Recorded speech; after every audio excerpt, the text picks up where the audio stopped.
And for those of you that want to do class and find it helpful, great. And if you don't, then we can get you materials another way. So I invite you to do that. So with that said, we'll start this final unit, which is geography in the world. And we're going to kind of do our best to run through all of this stuff real briefly. And go through all of these different civilizations and just talk about them very briefly, right? So obviously these are not all of the different civilizations that we could talk about, but just some of the main ones, right? So if we look at these very early civilizations, right? We have Egypt, Mesopotamia, India, and China. So we're going to start our focus on these two here, Egypt and Mesopotamia. But one thing that you'll see when we talk about early civilizations, so let me back up just a minute and point out that prior to the beginning of civilization, there were still people, right? Humans existed long before they started living in, what we would call civilization, right? Large groups of people, permanent residences, towns, cities, villages, what have you, right? But not nomadic. Right? And so that's kind of the big shift to pre-civilization to civilization. So prior to Egypt, which is really the first kind of main civilization that we know of, humans existed in a nomadic lifestyle. In other words, they just kind of went from place to place. They followed, they followed the food around. They followed the animals that they could hunt and eat, and they went where there was food, right? But because they weren't able to produce their own food via farming, right, they had to move around, right? If they were in an area where it was colder, they would have to move when it got, when it got too cold to live, they would move further south, right? And so what you see when we look at the first ancient civilizations, the first thing is their location, right? Notice they're all kind of in this same latitude, right? The weather was good, was warm, right?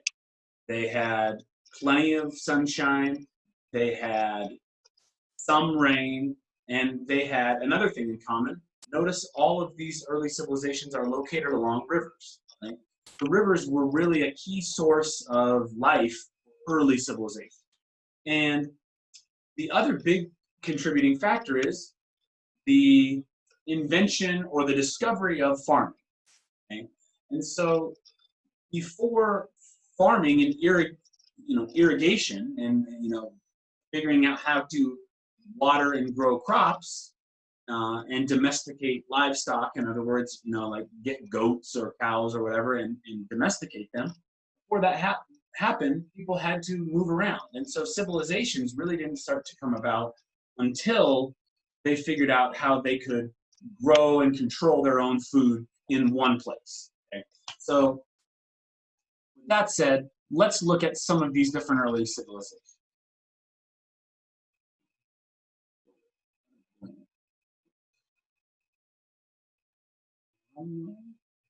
Try that again.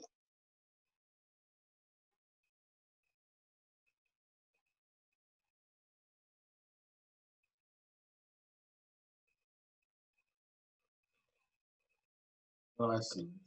Sorry, bear with me here. I realized the error of my ways. So I'm going to pull up this one more time. I'm not going to click on the map. Apparently that map is a link.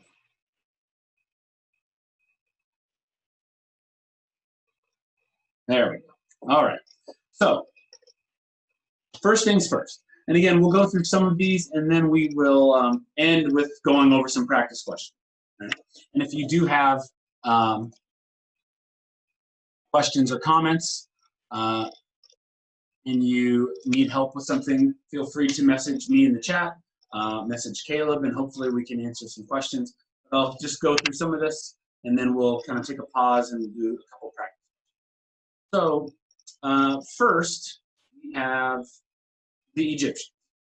And the Egyptians and Sumerians come around at roughly the same time, right? 3000 BCE, which, if we're talking about today being, 20 years off of the year 2000. So if we say, today it's the year 2020, right? 2020 years ago, it was the year 0, and 3,000 years before that is what we're talking about, right? So 5,000 years ago is kind of the ballpark of what we're talking about for these first early civilizations. So Egyptians, we know quite a bit about them. Their civilization lived along the Nile River. The Sumerians lived in what would be present-day Iraq, along the Tigris and the Euphrates River, and that area was known as the Fertile Crescent. In other words, the land in between these two rivers was referred to as the Fertile Crescent, kind of because of the shape it looks like on a map, right? And so let's focus first, I guess, on, I thought I had Egypt lined up, but let's focus on Mesopotamia. And again, just kind of briefly going through some stuff. So again, we talk about the Fertile Crescent here, the area in between the Tigris and the Euphrates River, and what Egypt and Sumeria and Mesopotamia and Sumeria are kind of the same thing, the same location. But one thing that they have in common is they're essentially deserts, right? And so because they're hot and dry, they didn't get a lot of rain.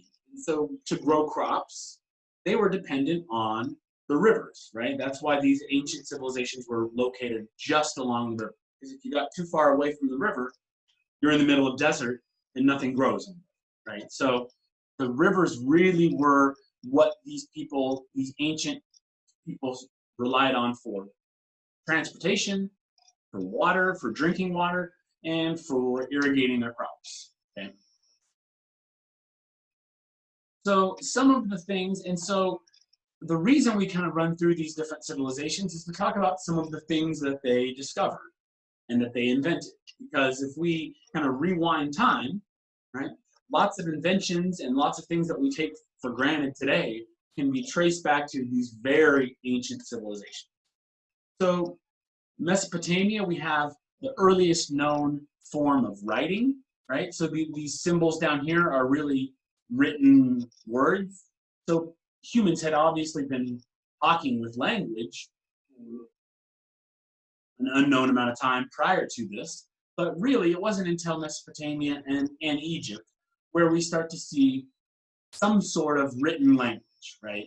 And both Mesopotamia and Egypt use a form of hieroglyphics, which are like pictures depicting words. So it's not really a written language in the way we think of like with an alphabet, but they used pictures to explain what they were trying to say. And the other thing that Mesopotamia is really known for in terms of things that they came up with is having some sort of written law, right? Because like laws or not, right, when you have a lot of people living in a confined space, right, city, a country, like even at a smaller scale than that, right? If you have lots of people in the same area, you're going to need to establish some kind of rules, right? And so the Code of Hammurabi is really the oldest form of law that we know of. And the saying "eye for an eye" comes from literally the Code of Hammurabi, right? And so this ancient code had all of these different laws, and they were written down on a stone tablet that was displayed out in the the main square. And these are just some of the things that they had on there. If a son should strike his father, his hands shall be cut off. If a man put out the eye of another man, his eyes shall be put out. If any man should strike a man of higher rank, he shall receive blows with an ox whip. if a builder builds a house for someone and that house collapses, killing them, then the builder shall be put to pretty wild laws, right? But essentially, even though these are kind of rudimentary, or like when we look at these, if these were laws today, some of these things would be crazy, right? But the point is that they had to establish some kind of ground rule, right? Otherwise, you're going to have chaos. So the idea that if you did something wrong, then that same thing would essentially be done to you, right? All right, so let's look at Egypt real quick. So again, the Nile River, same thing, right? Only this narrow strip of land close to the river was fertile enough to grow anything. You get too far outside of that section, or that, this region, and you start to get into total desert. And that's not going to be, you can't grow things in the desert. So again, we have some kind of written language or hieroglyphics. We also know about the pyramids, which are still standing today. And they took years and years and years to build. Over the course of the whole Egyptian civilization, these various pyramids were built. And then the other thing with Egypt is you have kind of the beginning of some form of government. So pharaohs were the name given to Egyptian kings, right? I think both. But the point is, they had some kind of ruling system, right? Where the pharaoh was king and decided what was going to be done and how things were going to be done. And so they had a form of government, which, again, prior to all of these things, that wasn't anything that existed, right? That came about after people coming together and realizing that there needed to be some sort of structure to things. Otherwise, they would just end in chaos.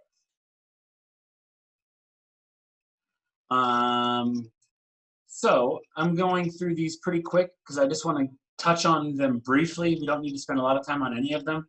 And I want to save some time for practice questions. So a little bit later, not quite as early as Egypt and Sumeria, you start to see civilizations pop up in India. Okay, and the Indus River and the Ganges River both see this kind of surge in civilization. So a couple of the things that you start to see develop in India that are new are first the formation of cities, right? So when you start to get more and more people living together, you realize you need some infrastructure in terms of how the cities are designed. And so, again, we don't think of that today as being anything special or fancy, right? But the idea of a city block where you have roads or pathways, dissecting them, how you're going to get water to all these people, what are you going to do with all the waste, all the sewage? Those are all questions that needed to be answered, right? And they didn't realize they were questions until they had a problem that they had to fix. So again, that's some of the stuff that you see pop up in India. And then the other thing is, when it comes to written language, you start to see letters, an alphabet, right? So you have Sanskrit, which is very similar to Latin and Greek, which would come later. But the idea of a written language using letters to represent something, right, to spell out words, as opposed to using pictures to display those thoughts, right? And again, just like with everything, they realized that if you had an alphabet and you could spell out words, you could tell a much more precise story written, right, than you could with just pictures. And then you also have not the first signs, but you also have new religions starting to come up. So as you get these people living in big groups, you start to see a rise in what we would call today organized religion, right? Because again, just like with all of these things, if you have a large group of people all living together, you're going to end up with some of these, right? Whereas if you're only spending your days, hunting for food and trying to survive, you don't really have time to kind of think of these things, to invent any of these things, right?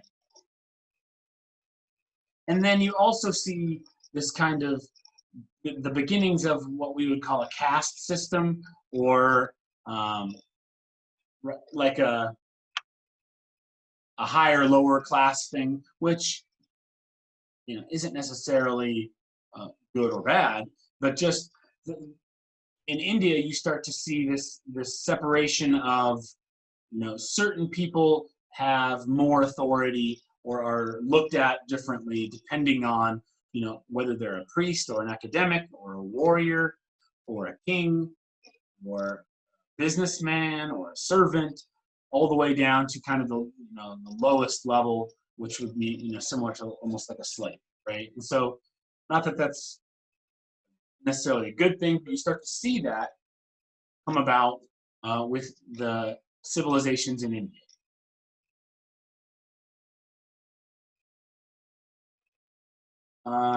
Let's see, I want to make sure I don't go too far.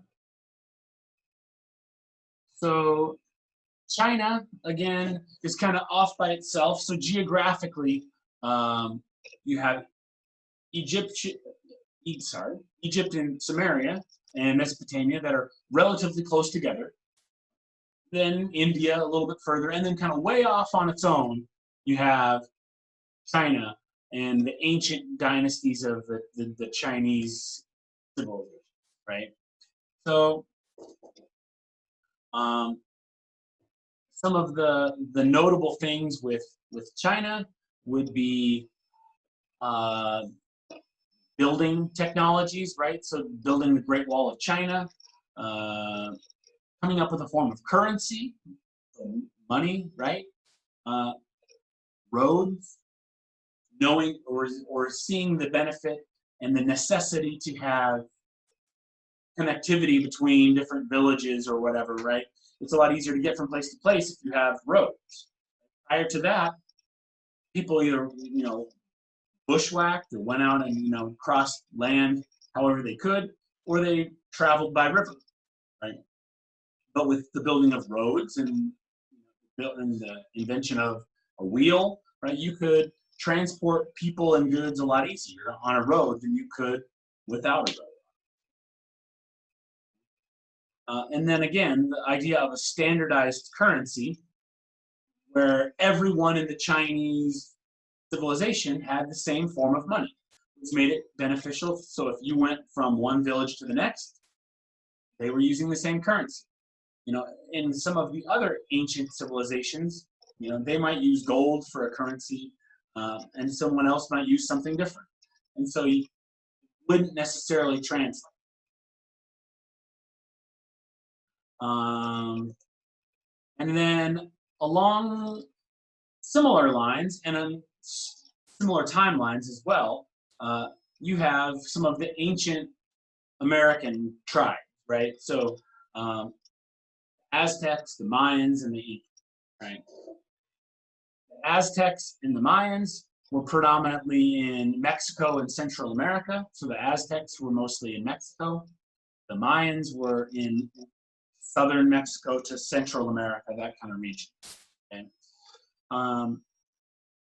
They also came up with a written language, but some of the things that they are especially known for. So the Aztecs came up with a calendar system, that reflects and looks very much like what calendars look like today, and keeping time, right? So astronomy, figuring out kind of how things were moving, figuring out the seasons, the days, right? And keeping track of that kind of stuff. Again, we don't think about that because it's already been done for us. So somewhere, someone had to think about these things and come up with a plan and figure it out, right? We didn't have a Monday, Tuesday, Wednesday, Thursday, Friday, Saturday, Sunday, or we didn't have January through December. Those are all things that were invented, and people came up with those ideas to help keep time, right? And likewise, you had the Mayans making major discoveries with astronomy. So, the stars, mapping the sky, figuring out how that relates to time, uh, and the calendar system as well. And then also you have kind of the early beginnings of mathematics, right? That went along with some of that stuff. You can't come up with a calendar system or build pyramids that intricately without some level of math.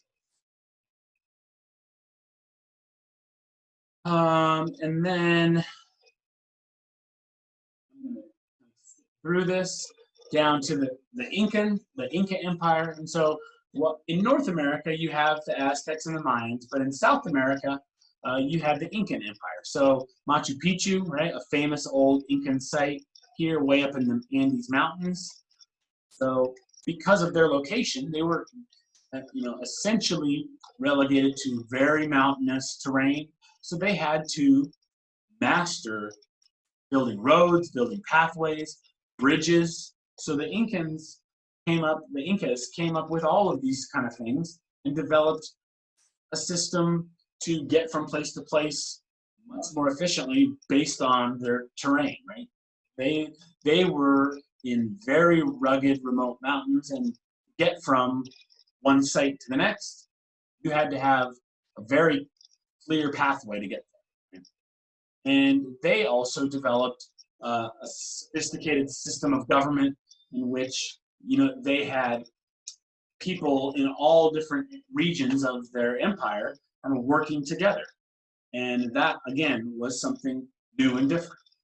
All right, so I think we're going to stop there. I'm not going to go into Greek and Roman. We'll pick up there tomorrow. So let me stop here and do a couple practice questions while we still have time.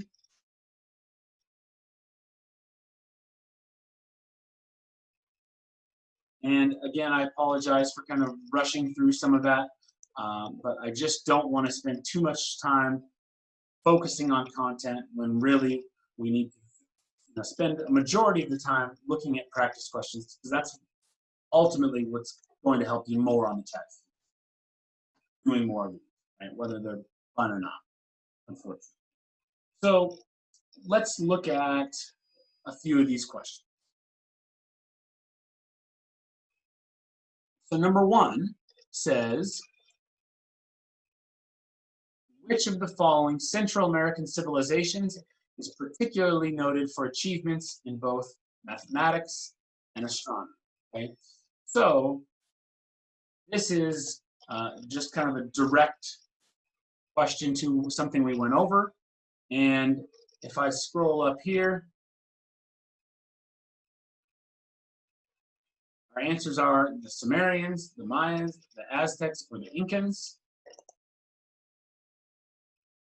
And if we either remember from the PowerPoint or if we go up to this prior page and we look here, we can read and figure out that it was the Maya, whose culture was strongest from 300 to 900, invented a pictographic writing system in which they recorded remarkable discoveries in mathematics and astronomy. But that's more of a straightforward answer than you would typically see on a GED. All right, let's do number three. We're going to skip number two and we'll come back to it tomorrow. Number three talks about Egypt and the Fertile Crescent, those two early civilizations. What did the ancient civilizations of Egypt and the Fertile Crescent have in common? A, both developed flood control and irrigation technologies to boost food production. B, both had a public code of law engraved on a huge stone. C, both were centered on the shores of the Mediterranean Sea. Or D, both developed systems of political democracy in which citizens. All right. So here's a question. We touched on it and we talked indirectly about it, but we didn't specifically address this question, right? So you might be reading those options and thinking, I have no idea, right? So if that's the case, that's okay. See if you can't eliminate some easy ones, right? Like D, nowhere in anything we talked about today have we talked about democracy yet.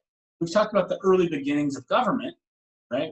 Egypt had kings. Samaria, we didn't talk about at all, but they had a system similar to that where they had a king or a dictator, essentially, where you have one ruler in charge. So we haven't even come close to getting to democracy where we have people vote, right? That's way, way down the line and not something we've talked about. So throw it out. It doesn't make any sense. Okay, the others, if we look at a map, we can see, and let's see if I have a map here or if I need to go back, right? Well, I'll just save us the flipping back and forth. But if we were to look at a map, we could find the Mediterranean Sea, and we could see that Egypt does touch the Mediterranean Sea a little bit, but that Samaria or the Fertile Crescent doesn't at all. It's completely inland, right? And so we could rule out C and D just by that alone. And then we could look at A and B. Both developed flood control and irrigation technologies, or both had a public code of law engraved on a huge stone. All right. So we did talk specifically about the Code of Hammurabi in that in Mesopotamia or the Fertile Crescent, Samaria, whatever you want to call it, right, in that civilization, they did have that exact thing. We didn't talk about it with Egypt, so we're not sure there. Okay? Now, we talked about irrigation, in other words, being able to water crops. We didn't really talk about flood control, but what did we talk about? We said Egypt and the Fertile Crescent both relied on rivers, right? They lived alongside rivers, and part of that was being able to control the floods when the rivers would flood and divert that water to something productive. In other words, be able to use that water. So again, just by process of elimination, the one that makes sense because they both have rivers and are central, and rivers are central to both of these civilizations, the one that makes the most sense is A, and A is the right answer. Okay, let's do one final one, and then we will stop for the day. So we'll go over these last 3 questions tomorrow, but let's just do number 4. So 4 says, once a society developed agriculture and domesticated animals, food surpluses and rising populations made possible which of the following developed? A, a nomadic lifestyle, B, towns, C, stone tools, or D, stone carvings. So again, something we talked indirectly about, but maybe we didn't talk about this exact thing. So you just do the best you can. So we're basically saying once people figured out how to farm and once people figured out how to domesticate livestock, in other words, pen up goats or pigs or cows or whatever it was, right?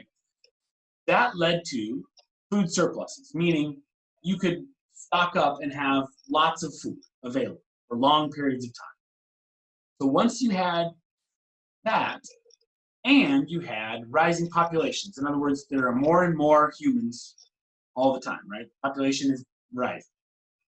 What does that make possible? So the first 2 I'd throw out would be stone tools and stone carvings. Nothing in this paragraph tells us anything about stone tools or stone carvings. So there's nothing in there about stone. There's nothing in there about tools. So those don't make sense. I just get rid of them. So between A and B, what makes the most sense? A nomadic lifestyle, meaning what? And again, if you struggle with vocabulary and you don't know what it means to be nomadic, that's going to make the question harder. So a nomadic lifestyle, going from place to place, constantly moving, right? So again, if we have a surplus of food and a lot of people, is that going to make sense? Probably not, right? The one that makes sense is if we have lots of food and are able to stock it or store it up, and we have lots of people, you see the invention of towns, essentially, or the creation of towns. So B is the right answer. All right, so it's 11:46, so I better stop here for the day. And I just want to say I apologize for the classes being as limited as they are. I wish They could be in person where I could be helping you more one-on-one. But until we have that option, we're just going to make the best of it. So if you feel like you need help or you're not getting the help you need, just ask us, message us, email, right? Through the website, you can contact us. We can get you different materials and figure out something different. So I just want to put that out there. And just like last week, if you haven't practice test in a while, take a practice test and see how you do, right? Because the only way you're going to gauge whether or not you're improving or getting any better at any of this is by taking practice tests, right? So really get out and do it, right? Because practice tests are going to be your ticket to getting through this and getting your GED faster. All right, that's my spiel for now. I'll let you go. Tune in to reading class at 12:15 if you want help with reading. And I will be back with science at 1:15 if you are up for some science. Okay? All right. With that, I'm going to sign us off. All right?